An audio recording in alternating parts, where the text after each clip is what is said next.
Assalamualaikum warahmatullahi wabarakatuh. Jadi hari ini kita sambung pelajaran kita mengenai boost converter, ataupun boost chopper. Jadi semalam kita dah belajar buck converter ataupun buck chopper.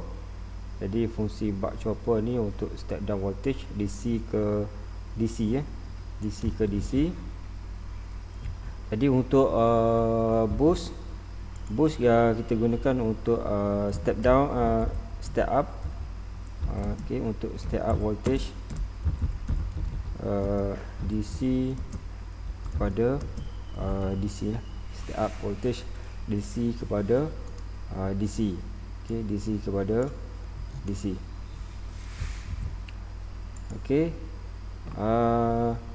Jadi semalam kita dah belajar buck untuk step down voltage DC pada DC juga. Sama juga boost, tapi untuk step up voltage DC kepada DC.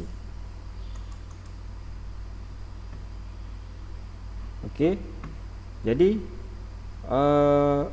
untuk boost converter, output voltage akan sentiasa lebih besar daripada input voltage. Output kat mana? Dekat bahagian kanan sekali lah. Biasa dalam skematik dia akan berada di sebelah kanan sekali. Ini adalah VO. VS adalah kita punya input. Kadang-kadang dia tuliskan dengan V, ada juga digunakan VI ataupun VIN, VIN. Mana-manalah itu. Jadi output VO adalah sentiasa lebih besar daripada VS. Contohnya VS 5 volt. Dan VO tak boleh kurang daripada 5 volt. Mungkin dia jadi 15 volt contohnya. Mesti sentiasa VO sentiasa lebih besar daripada VIN. Jadi dalam calculation kita nanti, kalau kita kira dapat VO lebih rendah daripada VS, tu bukannya boost tapi adalah buck converter, ataupun kita salah kira lah untuk. Jadi macam buck converter, boost converter juga ada dua bahagian. Saya translatekan dalam BM. Jadi first part kita kena analyze lita ni, sama macam semalam juga kita buat yang buck converter. Yang pertama adalah switch kita close kan. Switch dalam keadaan close ataupun dalam keadaan on, dan satu lagi kita offkan switch. Satu close dan satu mesti dalam keadaan open untuk kita buat analisis untuk lita ni. Kalau kita bandingkan lita boost dengan buck yang semalam, komponen yang digunakan adalah sama. Komponen yang sama, kita ada supply DC, kita ada induktor, kita ada diode, kita ada switch, kita ada kapasitor dan kita ada load. Sama saja macam buck. Tetapi untuk boost converter, arrangement kedudukan kapasitor dengan output ataupun load adalah sama macam buck, kecuali tiga komponen yang ni, induktor, diode dan switch, dia berada di kedudukan yang lain daripada buck. Kalau buck, switch berada di sini, induktor berada di dekat diode, dan diode berada dekat switch. Itu yang semalam lah. Switch berada dekat sini lah semalam, yang untuk buck.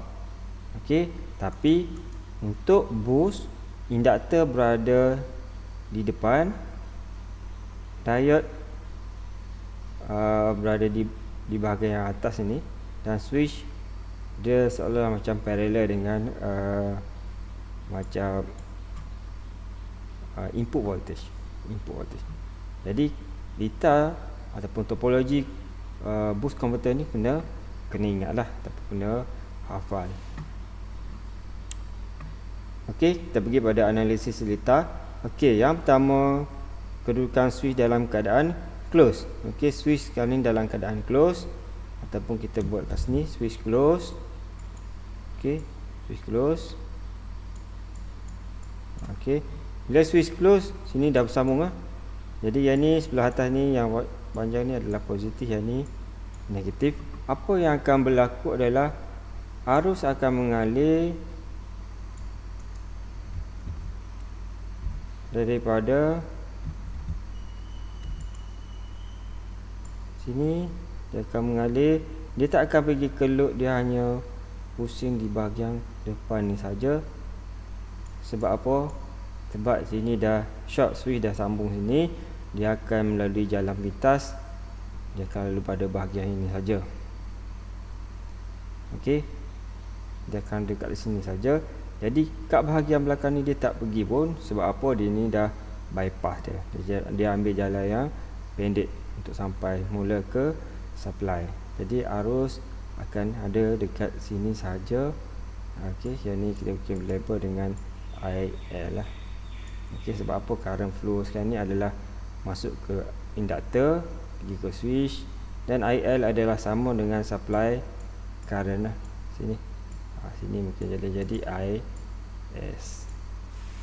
Okey, sebab tu dalam bahagian ni dia kalau kita tengok diode juga. Okey, diode sini adalah positif. Jadi kalau pergi ke bahagian diode, memang diode ni dia jumpa dengan anode. Okey, dia jumpa dengan anode, tetapi disebabkan switch dah bypass, dia dah short ke bawah, jadi dia tak akan pergi ke diode. Walaupun kalau kita tengok dia dalam keadaan forward bias, dia akan terus pergi ke bawah ya. Dia tak akan pergi ke diode, dia akan terus ke bawah, pusing dalam ni saja. Okey, jadi di bahagian belakang ni dia tak akan, current tak akan pergi ke bahagian belakang atau pergi ke bahagian load lagi lah.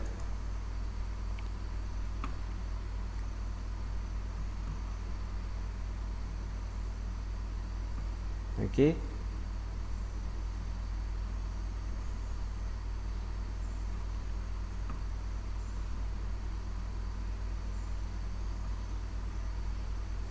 jadi menggunakan konsep yang semalam yang kita buat, kita akan dapatkan voltan pada induktor, iaitu V pada induktor, iaitu adalah VL. Sebab voltan pada induktor dia tak akan tiba-tiba naik mendadak, dia ambil masa. Sebab dia adalah coil, arus tak boleh tiba-tiba naik secara mendadak. Jadi kita akan dapat VL sama dengan menggunakan KVL, VS tolak dengan V kosong. Kenapa kosong? Sebab voltan pada switch bila dia dah close, voltan pada switch adalah 0 volt kan, 0 volt.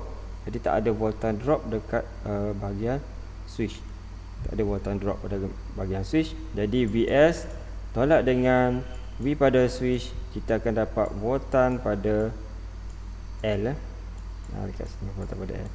Ini adalah KVL. Di voltan kita akan dapat VL, iaitu VS tolak dengan VO. Okey, jadi kita boleh katakan VL ni sama dengan VS sahaja. Okey, VL akan sama dengan VS. Okey, pada masa yang sama, voltan VL across the inductor, merentasi induktor, VL is related to the changes in current flowing through it. Jadi current akan flow sikit-sikit melalui induktor, dan dia akan ambil masa sehingga dia mencapai nilai maksimum. Dia akan naik daripada minimum, ini semalam kita pun tengok, sampai maksimum, bergantung pada masa on dia lah, masa dalam switch dalam keadaan close. Jadi bergantung pada masa